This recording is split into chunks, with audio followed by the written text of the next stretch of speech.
محبوب صلی اللہ تعالیٰ علیہ وسلم اپنے رب کی ملاقات کر کے زیارت کر کے معراج سے تشریف لے کے آئے. سبحان اللہ, جس بستر سے حضور گئے تھے نا وہ بستر بھی گرم تھا, کنڈی بھی ہل رہی تھی. بستر بھی گرم تھا اور کنڈی بھی ہل رہی تھی. حضرت ام ہانی حضور گئے تو سو رہی تھی, لوٹ کے آئے پھر بھی سوتی ہوئی ملی. ایک لمحے میں پتہ نہیں کیا سے کیا ہو گیا, سب کچھ ہو گیا. صبح اللہ کے نبی صلی اللہ تعالی علیہ وسلم نے صحن حرم میں بیٹھے ہوئے تھے. ابو جہل آیا اور حضور کو دیکھ کے مسکرانے لگا, کہنے لگا ہاں بھائی کوئی نئی بات ہوئی کیا؟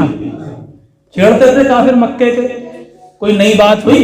حضور نے فرمایا ہاں میں رات مسجد اقصی گیا تھا, میں رات مسجد اقصی گیا تھا اور وہاں سے میں نے ساتوں آسمان بھی دیکھے, جنت دوزخ بھی دیکھا ہے, اللہ سے ملاقات بھی کرایا. ابو جہل پکے پاگل ہو گئے, تم پورے ہی پاگل ہو گئے. رات کے حصے میں تم مسجد اقصی بھی گھوم رہا ہے.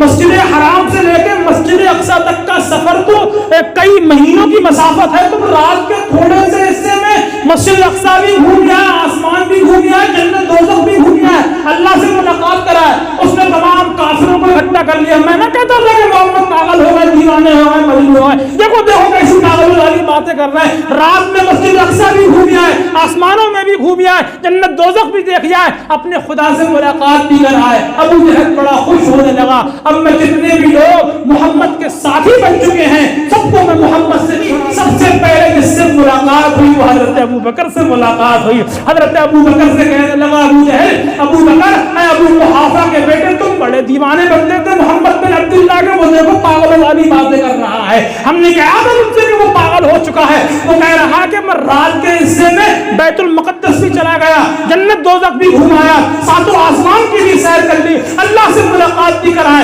لیکن ابو بکر تو ابو بکر ہیں. حضرت ابو بکر نے کہا کہ میرے محبوب نے ایسا کہا ہے, میرے آقا نے ایسا کہا ہے. تو ابو جہل سے ابو بکر کہنے لگے سن ابو جہل, اگر میرے حضور نے کہا ہے تو یہ سچ کہا ہے. حضور اس سے آگے بھی جاتے تو وہ بھی سچا ہوتا, کیونکہ محمد مصطفیٰ کو اللہ تعالیٰ نے جھوٹ سے پاک رکھا ہے. جب ہم نے ان کے کہنے سے خدا مان لیا ہے تو ان کے کہنے سے ہم نے سب کچھ مان لیا.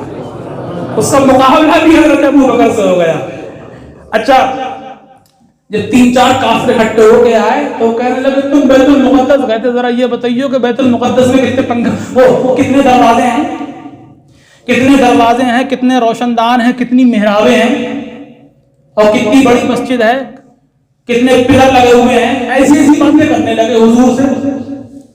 آدمی کہیں جاتا ہے نماز پڑھنے کے لیے آتا ہے کہ پنکھے گننے کے لیے آتا ہے, کہ وہ دروازے گیٹ گننے کے لیے آئے گا. لیکن سبحان اللہ حضور سے پوچھنے لگے. ایک تو یہ بھی کہنے لگا کہ تم بیت المقدس گئے تھے تو ذرا یہ بتاؤ ہمارا قافلہ مکے سے نکلا تھا وہ تمہیں راستے میں ملا ہوگا, کہاں تک پہنچ گیا ہے؟ اللہ کے نبی صلی اللہ تعالی علیہ وسلم نے آنکھیں بند کری. فوراً اللہ تعالیٰ نے جناب جبریل کو حکم دیا اور کہا جبریل بیت المقدس پورا اٹھا کے میرے محبوب کے سامنے کر دو, بیت المقدس پورا اٹھا کے میرے محبوب کے سامنے کر دو. اور مکے کے کافر جو سوال کرتے رہے محمد مصطفیٰ اس کے جواب دیتے رہے. یہ آپ کی حقانیت کی دلیل تھی. ایک کافر کہنے لگا ہمارا تو قافلہ بھی تمہیں ملا ہوگا. حضور نے فرمایا ہاں ہم نے اسے مقام روحا میں دیکھا تھا, تمہارے اونٹ کی ٹانگ بھی ٹوٹی ہے. حضور نے فرمایا بدھ کے دن تمہارا پورا قافلہ مکے کے اندر آ جائے گا. یہ میرے نبی کی شان ہے. میرے نبی کو اللہ تعالیٰ بھی گرنے تھوڑی نہیں دے گا. مارنے والے مرے مٹتے رہے دنیا سے, اب بھی زندہ ہے میرے آقا کی شان. اور انشاءاللہ کیونکہ ورفعنا لک ذکرک, اے محبوب تمہارے ذکر کو کسی اور نے نہیں بلکہ ہم نے بلند کیا ہے.